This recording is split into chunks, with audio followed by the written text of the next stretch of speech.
Tales from the Dragonsong War. What Remains of a Knight. Sir Vaindro de Rouchemont, the very reverend Archimandrite of the Heavensward, was a man plagued by doubt. Now well into his 7th decade, his body had long since begun a daily protest against the physical demands of his office. Yet it was not the constant aching of his knees nor the niggling twinge in his back that troubled the knight, but his faith in the man he had sworn to protect. For the first time in over 40 years of service, Sir Vaindro questioned the righteousness of the Archbishop. It had all begun a month before, on a morning like any other. He had been standing guard at the entrance to the vault's inner courtyard, a haven of tranquility where His Eminence Archbishop FFXIV was wont to meditate in solitude. The elderly warrior had kept many such vigils whilst the Archbishop communed silently with the divine, and was thus startled when he caught the faint murmurings of conversation from the gardens within. Praying aloud, Sir Vaindro reasoned, but at the sound of a distinctly different voice his hand found the hilt of his sword. Only the fear that he had somehow misheard prevented him from charging into the courtyard there and then. Cursing both his failing hearing and stubborn pride, he opted instead to edge forward as quietly as his clanking plate would allow.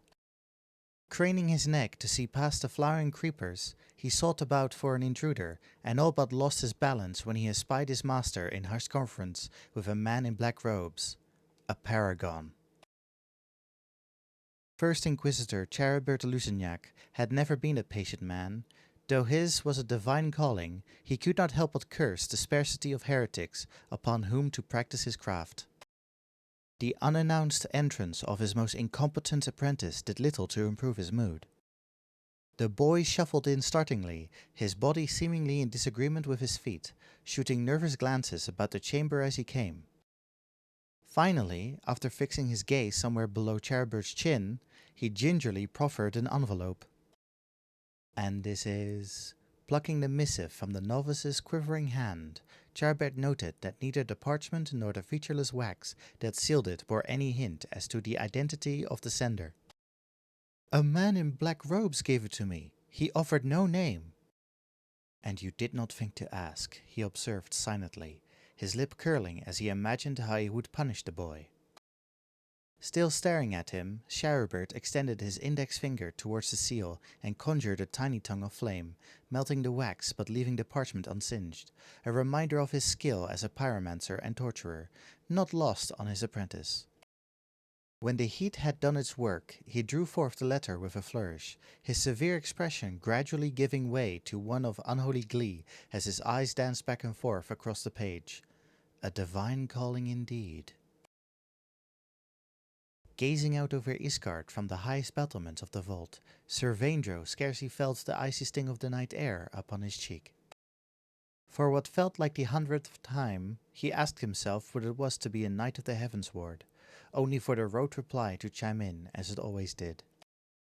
"We are the champions of the Holy See. We embody the virtues of the Knights 12 who fought alongside King Forden against dread Nidhogg. We are the chosen guardians of the Archbishop, keeper of the one true faith, the Fury's shield and her spear both." But the creed said naught of an archbishop who consorted with the servants of chaos. He had heard the man discussing the finer points of a summoning ritual, intent not on calling forth Halone, but another. And although the exact nature of this blasphemous deity had escaped him, he knew that even to contemplate such an act violated the Church's most sacrosanct law. There was naught else for it. He would confront the Archbishop with the truth of what he had witnessed, and though he be condemned for heresy himself, he would hold Forden to account. Turning his back to the sleeping city and the last of his doubts, Sir Vaindro descended into the deserted depths of the vault, arriving all too soon at the doors to the papal residence where Sir Hemenno stood watch. "I must speak with His Eminence on a matter of utmost import. The hour is late, Archimandrite. What dire tidings are these that cannot wait until—" Sir Vaindro silenced the younger man with a gesture of his hand, indicating his unwillingness to speak further with a single shake of the head. And though entry was strictly forbidden to all, Sir Hemenno stood aside, for this was no interloper, but the Archimandrite of the Heavensward. Closing the doors behind him, the old knight let out a quiet sigh of relief, and after pausing to clear his thoughts, pressed on into the silence of the entrance hall. As he neared the gloomy door beyond, however, his eyes made out the shape of a hooded figure. "Who goes there?" Though he barked the perfunctory challenge, his every fibre screamed the answer, the Ascian, and he squared up to the shrouded phantom, barely conscious of having drawn his sword. "'Tis past your bedtime, Sir Knight. Whither art thou bound with such haste?" The figure threw back its cowl, revealing features split by a twitching smirk, marking the man's tightly tied-back hair and predatory gaze. Sir Vaindro needed only a moment to identify the intruder. "I will ask thee questions first, Inquisitor. Your office does not permit this trespass." Though relieved that it was no paragon that stood before him, Sir Vaindro did not relax his grip on his weapon. Charibert was a man of sinister reputation, and the knight instinctively gauged the distance he would need to cover to put the grinning mage within sword's reach. "You know of me, Archimandrite? I am honored," Charibert replied, his unctuous tone eliciting a whinge of distaste from Vaindro. "As for the matter of my trespass, why, that is easily explained," he continued. "The Inquisition received certain intelligence that a heretic would seek to pass through this very hall on this very night, and thus was I granted leave to lie here in wait." At this revelation, Sir Vaindro's grim expression grew darker. "You imply that I am suspected?" The knight knew not how his actions had been anticipated, but there could be only one reason the man he had served faithfully for 4 decades would invite such a viper into his house. The Archbishop wished him dead. Though his tired mind reeled at the revelation, Sir Vaindro was nevertheless one of Isgard's finest warriors. When the flames came, he was already hurling himself away from their blistering heat. He rolled to his feet with a clatter and barreled forward with shield upraised. Charibert, a seasoned war mage himself, clucked his tongue in annoyance, and calmly intoned another spell. "Burn, heretic!" A fiery sphere burst forth from the tip of the Inquisitor's ornate staff and exploded against Vaindro's shield. With reflexes honed by a lifetime spent battling dragons, the veteran flung aside the rapidly melting lump of metal and lunged with his blade in one fluid motion.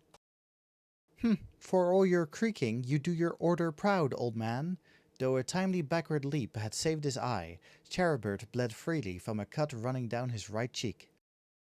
"You think to claim a knight of the Heavensward with such feeble fires?" Vaindro raged. "A clean kill may be your intent, but you spare the stones a blackening at your own peril."